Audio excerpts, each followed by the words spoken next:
Now we want to get you details on another big international headline. A partnership is growing between an axis of powers which see the US and other Western allies as an enemy. We're talking about China, Russia, Iran, and North Korea, a loose alliance known as CRINC. They've become much closer during the ongoing war in Ukraine. The president said direct talks between the U.S. and Iran about Iran's nuclear program will begin on Saturday. President Trump cautioned Iran will be in, quote, great danger if talks to stop its nuclear program are unsuccessful. Getting to be very dangerous territory, and hopefully those talks will be successful, and I think it would be in Iran's best interest if they are successful. Netanyahu says he is working with the U.S. on another deal to secure the release of more hostages. Gaza's health ministry says Israel's military has killed over 50,000 Palestinians. But that's very unlikely to be seen in Iran. All the experts, and including news reports coming out of Iran, is that's very unlikely that Iran would dismantle their nuclear program. Experts have said that they're pretty much ready to use nuclear energy for a nuclear bomb. And they've already kind of held that. It's almost like not turning on the keys, not manufacturing one, or if they do, it's deep in the bunkers. There's been a military buildup in the region, especially on this island called Diego Garcia, that many people have never heard about but are hearing recently since the attacks on the Houthis by the U.S. Diego Garcia is in the Indian Ocean. And we have, the U.S. does B-2 bombers there. They've satellite imagery have counted about 6. There are THAAD battery missiles in Israel, defensive missile program to keep missiles from flying into Iran. So all these movements happening in case. A recent article in a Wall Street Journal explores this deepening military and economic tie between the four nations. And one of the authors of that piece, Korea Bureau Chief Timothy Martin, joins us now from Seoul with more. Good morning to you, Tim. CRINC might be a new term for many of our viewers, but help us understand why it's important, especially now. CRINC might have a funny ring to it, but I guarantee you, to U.S. and Western officials, this is no laughing matter. Short for China, Russia, Iran, and North Korea. These are 4 of the most sanctioned countries that have ever existed.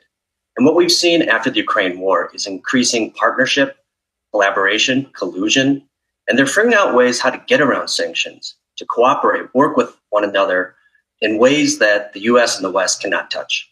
President Trump threatened new tariffs on China Monday, even as Wall Street continues to slide. The development comes as Israel's prime minister becomes the first foreign leader to visit the White House since the president announced reciprocal tariffs. The meeting came as the volatility on Wall Street continues, but President Trump is doubling down on his trade policy, saying on social media that if China does not withdraw its 34% retaliatory tariffs by tomorrow, the U.S. will impose 50% additional tariffs on China. We've been ripped off and taken advantage of by many countries over the years, and can't do it anymore. Investment bank Goldman Sachs issued a new forecast saying a recession has become more likely, even if Trump reverses course. Lawmakers are also sounding the alarm on the potential impact of tariffs as they explore bipartisan ways to reassert congressional control over trade policy. I urge the president to back off before it's too late. President Trump, who hosted the World Series champion LA Dodgers Monday, says he spoke with Japan's prime minister ahead of reciprocal tariffs taking effect Wednesday. White House officials say more than 50 countries have reached out to the president to try to negotiate his sweeping tariff policy. And of course, we also discussed Iran. Look, we're both united in the goal that Iran does not ever get nuclear weapons. If it could be done diplomatically in a full way, the way it was done in Libya, I think that would be a good thing. But whatever happens, we have to make sure that Iran does not have nuclear weapons. That's the end of my speech. Mr. President, we're having direct talks with. Wait. We're having direct talks with Iran, and they've started. It'll go on Saturday. We have a very big meeting, and we'll see what can happen. And I think everybody agrees that doing a deal would be preferable to doing the obvious. And the obvious is not something that I want to be involved with, or frankly, that Israel wants to be involved with if they can avoid it. So we're going to see if we can avoid it.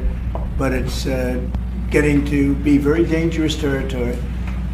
And hopefully those talks will be successful. And I think it would be in Iran's best interest if they are successful. We hope that's going to happen. But one other thing on the agenda will be the topic of Iran. President Trump says Iran needs to negotiate on the issue of its nuclear program or risk being bombed, with President Trump going so far as to write to Iran's supreme leader, Ayatollah Khamenei, about the issue. Now, Iran has rejected that, and it's gone a step further, warning some other countries in the region that if they are involved in any mission by the United States to bomb the country, they will face the consequences. So, for example, if they were to allow US fighter jets and bombers to use military bases in their countries, they will be seen as undertaking and carrying out an act of hostility against Iran. One of the real issues here, and one of the things to keep an eye on, will be the behaviour of Israel, with many suggesting that Benjamin Netanyahu may go it alone if he sees or thinks that there is not enough progress being made on any negotiations between Iran and the United States on that nuclear mission.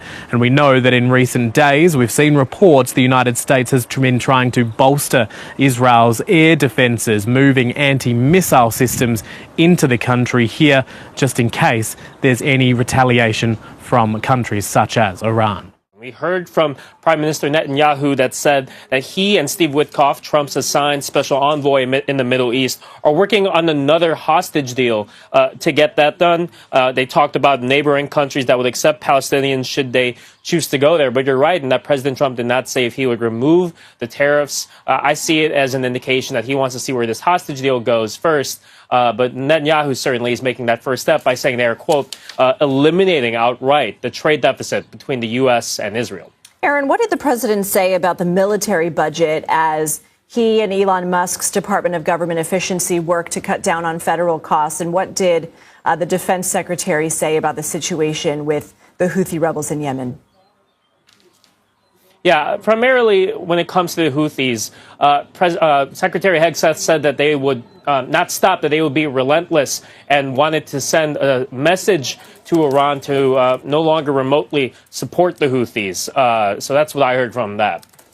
Okay, yes, and we did hear the president talk about increasing the defense budget of our military. Aaron, stay with us if you can, because I want to bring in Courtney Keeley right now. Courtney is a Middle Eastern reporter and expert for us for CBS News. She joins us now in Studio 57. Tell me the significance of these direct talks Saturday between the United States and Iran. Well, with all the noise at this semi-presser in the Oval Office, not an official presser, it was a real standout when President Trump said direct talks with Iran starting Sunday. And then somebody followed up with the question and said, did you say direct? Because there's a question of whether it was indirect or direct, and that's been going back and forth. And Trump said direct. Trump said high level. And before he said this, Netanyahu said he would like to see that Trump and Netanyahu, they had spoken about Iran. Netanyahu has always said they'd like to see what's a Libyan model, which means the complete elimination of a nuclear program. That would be what happened in Libya, but that's very unlikely to be seen in Iran. All the experts, and including news reports coming out of Iran, is that's very unlikely that Iran would dismantle their nuclear program. Experts have said that they're pretty much ready to use nuclear energy for a nuclear bomb. And they've already kind of held that. It's almost like not turning on the keys, not manufacturing one, or if they do, it's deep in the bunkers.